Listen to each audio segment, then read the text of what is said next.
Hey everybody, Maude here. Thanks for joining us. This week we're going to look at pitching and specifically this kind of awkward 50-yard distance. I don't know if you find the same, but a lot of my clients find that this distance from 50 yards, it isn't a full swing, it's one of those awkward little half swings, and they struggle to strike the ball on a consistent basis, and they really struggle to judge distance control as a byproduct. So what I want to cover in this week's training is exactly how you do both. We're going to start with setup, we're going to then go through some of the mechanics, and we're going to go through some common faults I see with a lot of my clients. So let's get cracking. The setup, really basic. What we're trying to do here is we want to have a nice tall posture, but nice and balanced. Too often I see people with too much knee flex because it's a short club and they're sitting back here. Get the weight onto the balls of your feet here and a nice, good, strong, tall posture here.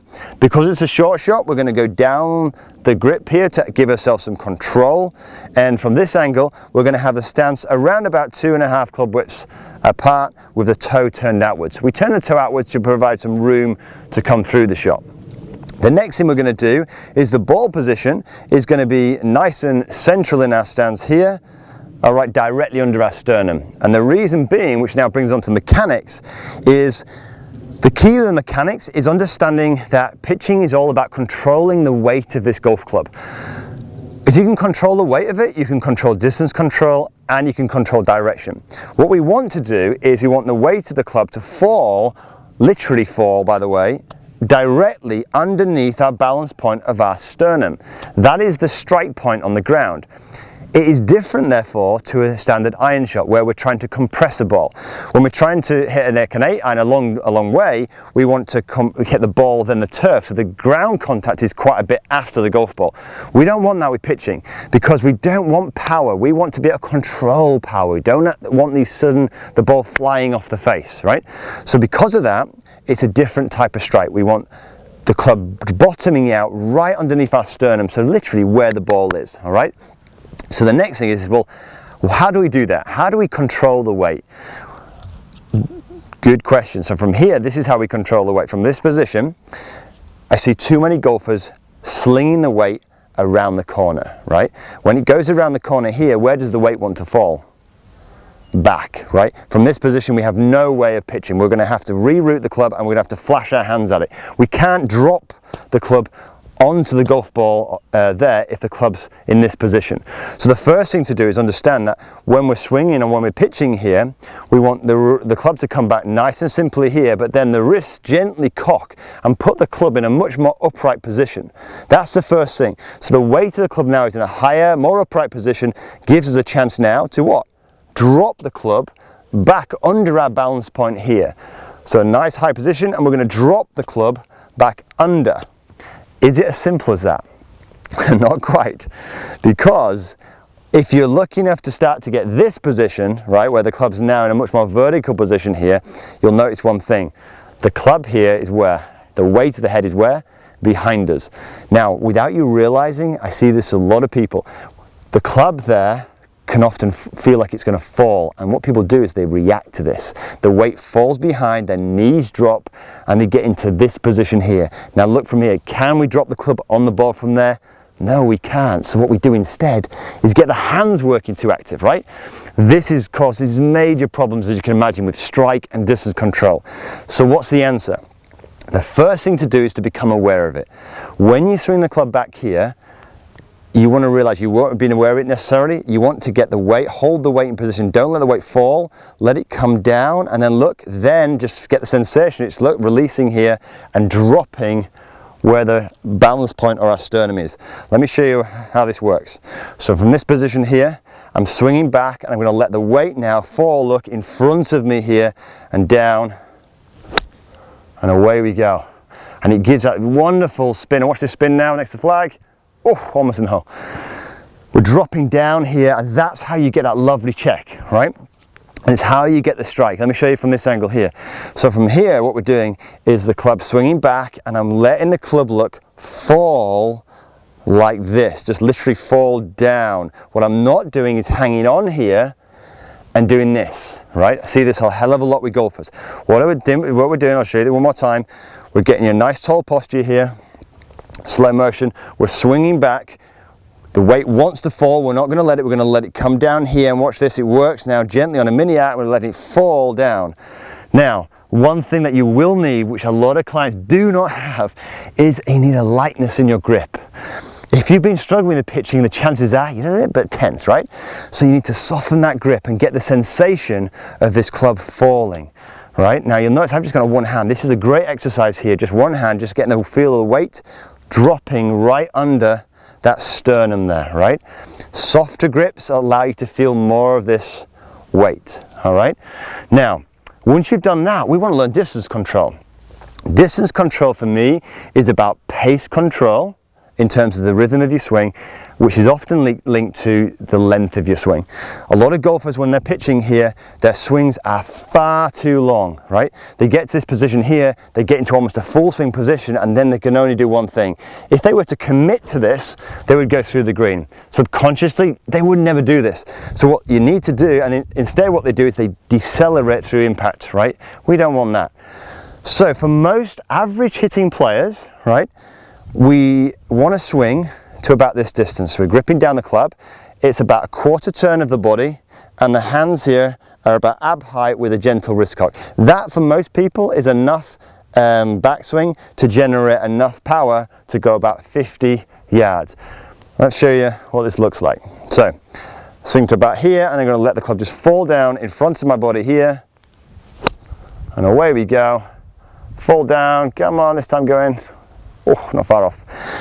So you can see here, that's enough energy stored in the backswing here to generate enough power to fall and go 50 yards. If for you, if you're below average, not a problem, go back a fraction further.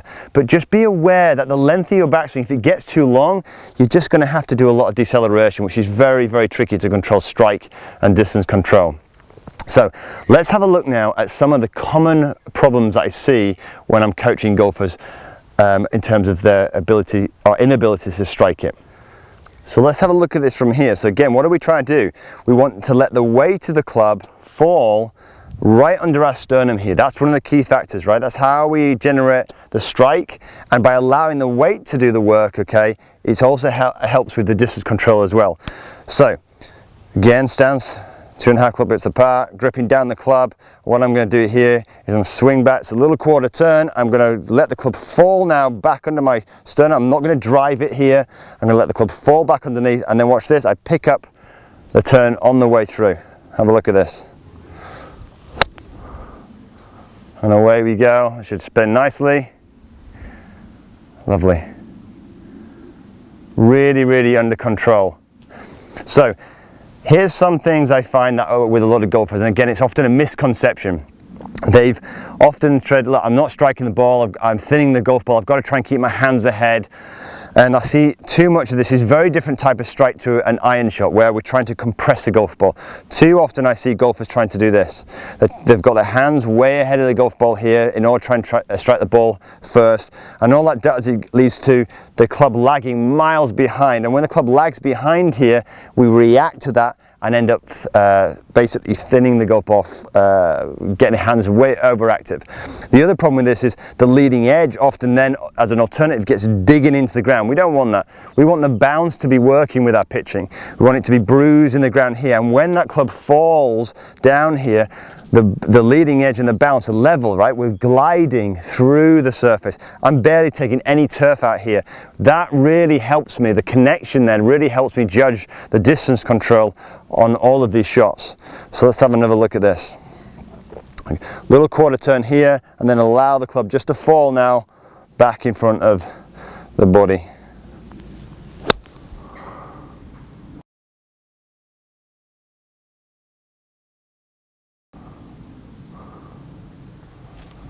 Pretty good. Not bad. Let's summarize.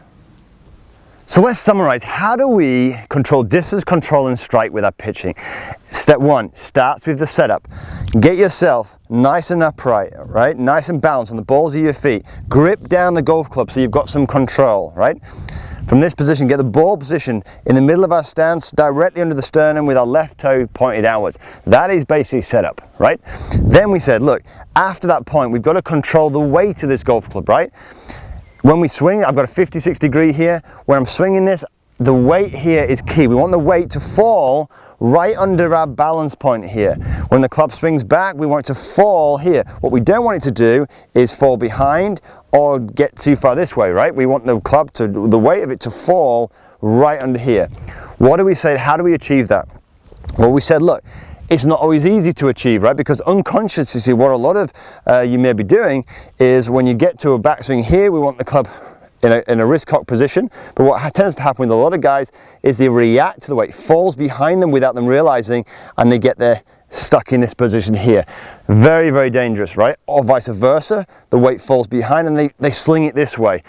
That's the other thing. So what we want to do is once you start to become aware of these things, you then go, okay, right, I'm going to swing to here, feel the weight of the club. I'm going to just practice letting the club work on this mini arc and let the weight drop now. And as it works on this mini arc, look how my body's naturally now also working on an arc on the way through. And I'm just practicing dropping the club right under the balance point. Now, sometimes when I've worked with people on this, they've often felt that the club feels like it's coming outside the line, but it's really not. What it's doing is they've been so used to the club being behind them that it's actually working now back out in front of their bodies through the impact area, and it really helps the balance of the club start to activate, okay? Simple as that. So we're working it back, swing back to here, right? So the final thing we worked on was distance control. We said that a lot of golfers tend to overswing. That causes them, in a sense, to have to decelerate through the impact area, causing so much inconsistencies in strike and distance control. For most average hitting golfers, we want to have a quarter turn here where the hands are about ab height and there's a gentle wrist cock. From here, that's enough backswing to gently move into the golf ball here with a gentle acceleration, allowing the weight to fall, and judge your distance control perfectly from there. That was probably a little bit long, but hey, I'm rushing. But yeah, that's basically it. Look, if you've got any questions on this matter, don't forget to leave them in the comments box below, or head over onto my Instagram channel and ask them over there. If you know anybody who's struggling with their pitching and you think this might benefit, don't forget to share it. And of course, if you're enjoying the content and you want to receive it in your inbox every week, don't forget to press the subscribe button and the bell. And until next week, have a great golfing week.